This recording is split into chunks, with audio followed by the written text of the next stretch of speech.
আজকে আপনাদেরকে পুড়ে যাওয়া নিয়ে কয়েকটা কথা বলবো এবং হোমিওপ্যাথি ওষুধের কথা বলবো। যদি আগুনে পুড়ে যায় কোনো স্থান, সেক্ষেত্রে খুব দুর্দান্ত হোমিওপ্যাথি ওষুধ আছে।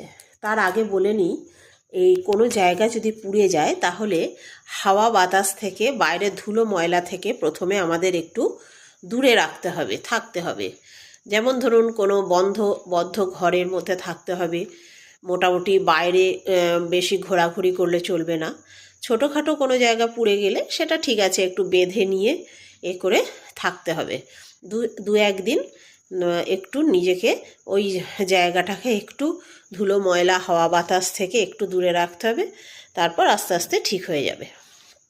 তো এক্ষেত্রে খুব ভালো হোমিওপ্যাথি ওষুধ আছে, যেটা আপনি প্রথমে আপনাকে বাইরে থেকে এক্সটার্নালি ইউজ, অর্থাৎ বাইরে থেকে লাগানোর জন্য আপনি প্রথমে ব্যবহার করবেন।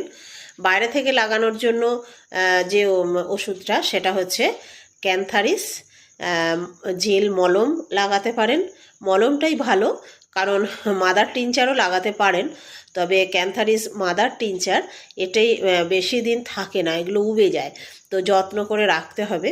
মাদার টিনচারটা দিয়ে ভালো করে প্রথমে ওই জায়গাটাকে লাগিয়ে নিয়ে তারপরে আপনাকে ওই ক্যান্থারিস যে জেল মলম, যে কোনো হোমিওপ্যাথি শপে গিয়ে জিজ্ঞেস করলেই তারা দিয়ে দেবে।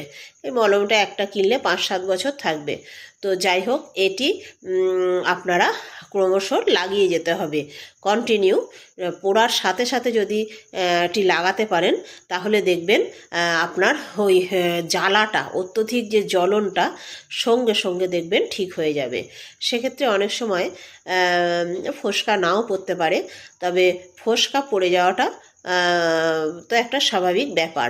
তবে জলে ডোবাবেন না বা কোনো কিচ্ছু করবেন না, সঙ্গে সঙ্গে ক্যান্থারিস জেল মলম হোমিওপ্যাথিক মেডিসিন লেখা থাকবে, আর বা ক্যান্থারিস মাদার, এই দুটোকে ইউজ করে যেতে হবে, দুর্দান্ত ফল পাবেন। এর সাথে এখন এবার আপনাকে খাবার ওষুধ বলবো।